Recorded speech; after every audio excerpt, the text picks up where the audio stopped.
এটা একটা ফ্রিজিয়ান জাতের গরু।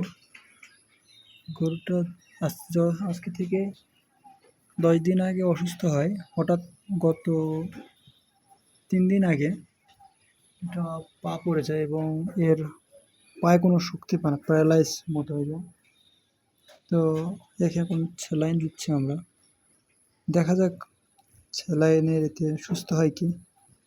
মাথা তুলতে পারছে না এবং এর পায়ে সমস্যা, 2 পায়ে প্যারালাইজ হয়ে গেছে। আল্লাহ কতদিন এর হায়াত দিছে দেখা যাক।